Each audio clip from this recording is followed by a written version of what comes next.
the cost of the government shutdown. The CBO says about $3 billion out of 2019's projected GDP was completely lost due to the shutdown. Joining me right now in a Fox Business exclusive is National Economic Council Director Larry Kudlow. Larry, it's great to see you this morning. Thank you, Maria. Thank you so much for being here. So obviously 35 days, government shutdown. CBO says $3 billion is lost, never coming back. Your reaction?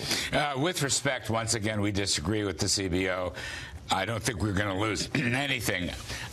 This is completely temporary. None of the incentives in the economy have been changed by this. You know, that's the key point. President Trump lowered marginal tax rates on individuals and most especially businesses, and then he had this massive sweeping rollback of costly and burdened regulations, which freed up the whole economy, including the energy sector, which has turned out to be a boom. Why would we lose something just because of a temporary issue regarding the government? Now, I'm always interested in sort of counting angels on the head of a pin. We have about a $20 trillion economy. Fair? Mm-hmm. What was their number? The $3 billion out of $20 trillion. Do you know what you're right. You're right. Percentage of that is? Yeah, I totally understand. I don't understand why we even mess with it. The total impact was $8 to $11 billion. Right. But that will come back, except for the $3 billion. They say that is completely lost. Well, again, with all due respect to the professionals at the CBO, I disagree, again, because of the incentives in the economy. Here's the big difference between, I guess, the administration and the Congressional Budget Office and a lot of other forecasters.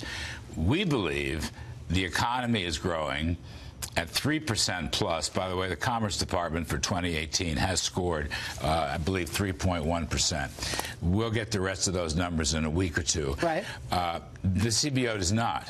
They never have. They've never given us credit for the incentive effect of lowering taxes and regulations. Supply-side incentives are kicking in. If you look at the whole panoply of economic data, whether it's very strong Christmas retail sales, whether it's industrial production, manufacturing, the best since the 80s, whether it's business equipment, which means the CapEx boom is happening that we always hope for. Right. You'll see, in my judgment at least, the 3% trend line will continue. CBO and many others have us at 2%. But this goes back before the president. This goes back way before. They don't believe the economy can grow. They don't give any well, even somebody like a Stephen Schwarzman will say 4.2% growth in the second quarter is very hard to sustain on a $20 trillion economy. Well, I'll keep working on Steve Schwarzman, who's a good guy.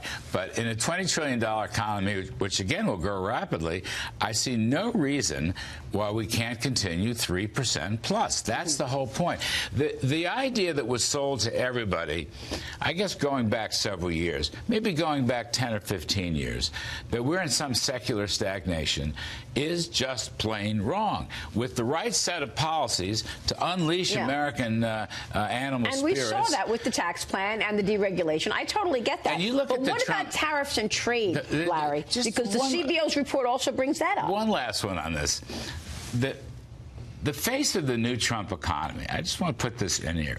It's a thought I've had for quite a while. These are men and women running small businesses. These are blue-collar workers. You look at the evidence, the employment for blue-collar workers, the best increase since the mid to late 80s when I was a Reagan Cub Scout here in Washington, D.C. The wage rates of blue-collar manufacturing autos, they're rising faster than white-collar workers. This is a direct result of the incentives we put into the economy. CBO, and again, it's not personal to my friends at the CBO. They don't give us any credit for these incentives. I understand that. And I want to stay with that story. The report on the trade policies, it estimated that new tariffs on imports and exports will cut an average of 0.1% from economic growth through 2029. What's your take on that, Larry? Because we know that these tariffs are in place. They still are impacting business and uncertainties. So is the president prepared to do away with all tariffs if he gets that agreement from the other side? Well, I don't want to go there. I mean, that's going to be his decision. As you know, Vice Premier Lee Uhei is coming, and we will have high-level discussions Wednesday and Thursday. We're all looking forward to that, as is the president. president is, as I read him, moderately optimistic about this trade story. So that's good. What was it, 1/10% by 2020? Yes. So here we are in 2019. Right, no, so 1/10% from economic growth through 2029. This is too hard. It's way too hard. Okay, so you don't think there's going to be any of this? Can it be possible that there's no impact from the shutdown? Yes, quite possible. I never. It's utterly, totally temporary. So that's. Let me go back. The growth potential from China trade. People tend to look at this as a negative. Mm-hmm. Look, I don't know the outcome of these talks. Here's what I know: the scope of the discussion will be the broadest and deepest in the history of U.S.-China trade. That's very important. Literally, everything's on the table. Yeah. Point number one. Point number two. If China opens its markets, which is a big deal, and it looks like there's a willingness. Which is huge. I don't want to predict. And as Ambassador Lighthizer said a million times, and I agree, the enforcement mechanisms are going to be crucial. But if they were to open their markets as we have requested regarding tariffs and non-tariffs, if they would let American companies own the subsidiary in China so there's no forced transfer of the family jewels of technology, if we have some rule of law regarding IP theft, here's my point.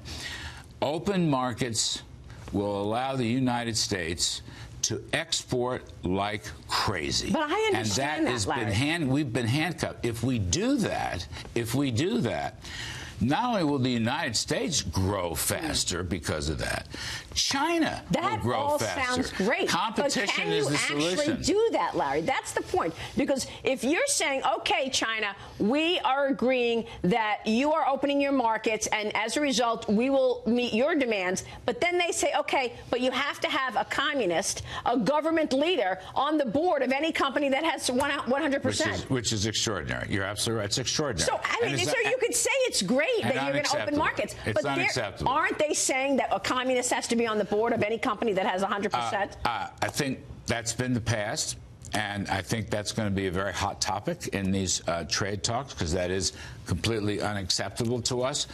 No question about it. We will see how this turns out. China, unfortunately, they're in a slump. The Chinese economy is slumping very bad. Yeah. I think part of that slump is a function of the president's tough negotiating with tariffs when necessary. Okay.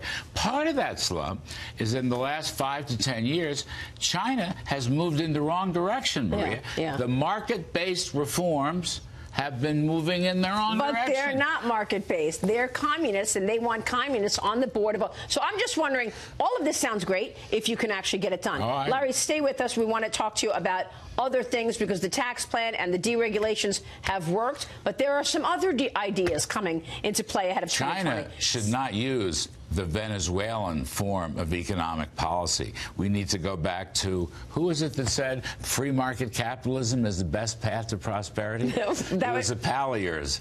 That would be you and Ronald Reagan. Stay with